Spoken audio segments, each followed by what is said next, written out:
राधे राधे प्रिय साधकों, नमः शिवाय। ठंड के मौसम में शरीर का तापमान कम होने लगता है, त्वचा सिकुड़ जाती है, रक्त वाहिकाएं संकुचित होती हैं और शरीर की गर्मी अंदर सिमट जाती है। इस समय अगर हम जरा भी गलती करें, नहाने में, खाने में या दिनचर्या में, तो शरीर में कई तरह की बीमारियां घर बना लेती हैं। आज हम समझेंगे कि सर्दियों में गर्म पानी से नहाने के फायदे और नुकसान क्या है, कब और कैसे नहाना चाहिए, धूप में बैठना चाहिए या नहीं, और साथ ही इस ठंडी छंतु में ब्रह्मचर्य कैसे बनाए रखें, क्योंकि सर्दी का मौसम केवल शरीर नहीं, मन और इंद्रियों की परीक्षा भी लेता है। तो चलिए शुरू करते हैं इस पवित्र विचार यात्रा को। सर्दियों में हम सभी प्रायः गर्म पानी से नहाते हैं, क्योंकि ठंड इतनी होती है कि ठंडे पानी का नाम सुनते ही कांप उठते हैं। गर्म पानी से नहाने से शरीर को तुरंत राहत मिलती है, मन को सुकून मिलता है और मांसपेशियां ढीली पड़ जाती हैं। लेकिन भाइयों, ध्यान रहे, हर सुख के पीछे एक छिपा हुआ नुकसान भी होता है।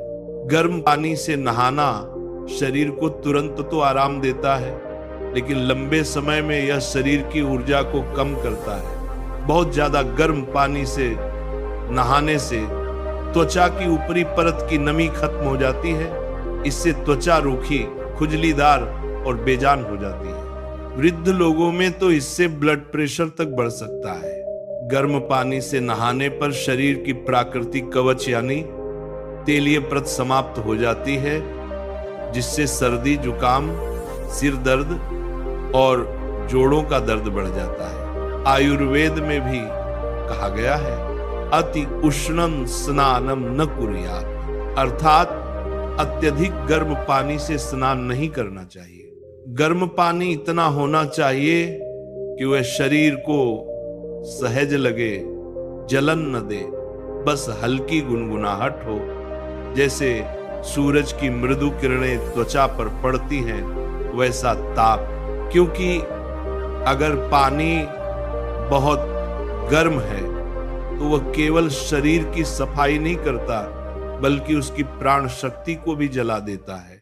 और यही कारण है कि सर्दियों में बहुत लोग कहते हैं कि थकान रहती है, नींद नहीं आती, कमजोरी लगती है, क्योंकि वे बार बार बहुत गर्म पानी से नहा रहे होते हैं। अब बात करें ठंडे पानी से नहाने की। बहुत से लोग कहते हैं कि सर्दी में ठंडे पानी से नहाना तो पागलपन है, लेकिन वास्तव में यह शरीर की शक्ति को बढ़ाने का सर्वोत्तम उपाय है, बशर्ते आप धीरे धीरे अपने शरीर को इसकी आदत डालें। जो लोग नियमित साधना करते हैं, योग या प्राणायाम में लगे रहते हैं, उनके लिए ठंडे पानी से स्नान बहुत लाभदायक है, क्योंकि ठंडा पानी शरीर में रक्त प्रवाह को तेज करता है, नाड़ियों को जागृत करता है और मन में एक नई स्फूर्ति भर देता है।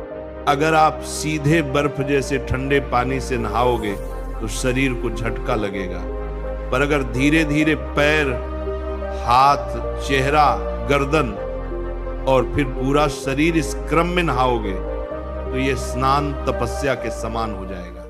ऋषि मुनि सर्दियों में भी नदी में स्नान करते थे, क्योंकि वे जानते थे कि जल का स्पर्श शरीर की जड़ता को तोड़ता है और आत्मा को प्रफुल्लित करता है। ठंडे पानी का स्नान सिर्फ शरीर की सफाई नहीं करता, बल्कि यह मन की मलिनता को भी धो देता है। अब सवाल उठता है, सर्दियों में स्नान कब करें? कौन सा समय सबसे श्रेष्ठ है? तो शास्त्रों में कहा गया है कि सूर्योदय के बाद जब हल्की धूप निकल आए, वही स्नान का उचित समय है। बहुत भोर में, जब वातावरण बहुत ठंडा हो, उस समय स्नान करने से वात दोष बढ़ता है, जिससे हड्डियों में दर्द, सिर दर्द और सर्दी जुकाम हो सकता है। इसीलिए सर्दियों में स्नान का सर्वोत्तम समय है सुबह 7 बजे से 9 बजे के बीच।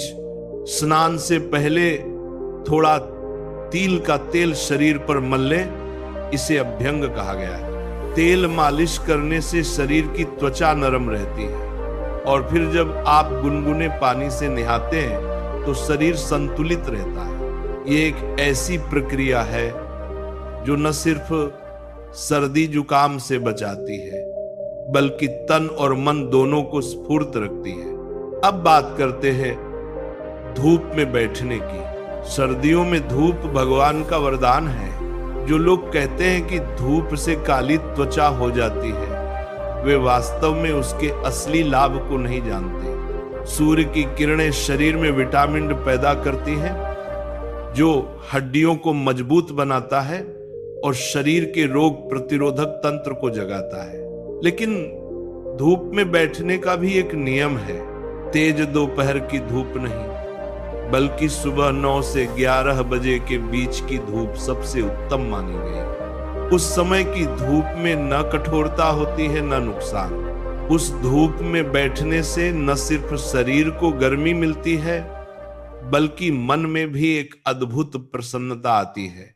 जो लोग रोज हल्की धूप में 15-20 मिनट बैठते हैं, वे सर्दियों के सबसे ठंडे दिनों में भी स्वस्थ रहते हैं।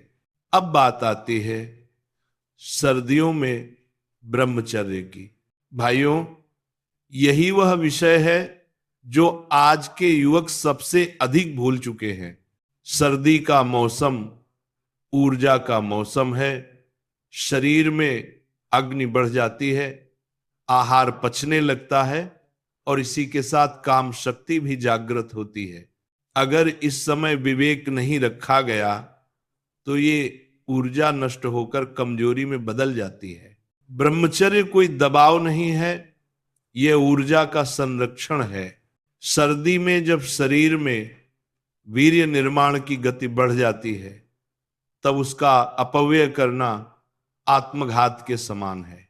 जो व्यक्ति इस समय संयम रखता है, उसका तेज बढ़ता है, उसकी आवाज में गंभीरता आती है, उसका चेहरा दमकता है। जो व्यक्ति सर्दियों में ब्रह्मचर्य का पालन करता है, वह सिर्फ शरीर से नहीं मन से भी मजबूत हो जाता है। इसलिए इस मौसम में आहार संयम बहुत जरूरी है।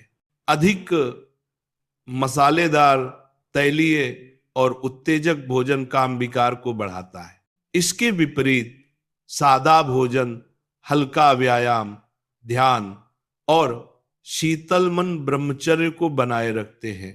अगर कभी मन विचलित हो तो तुरंत गहरी सांसें लो, ध्यान को भगवान के नाम पर केंद्रित करो, क्योंकि ऊर्जा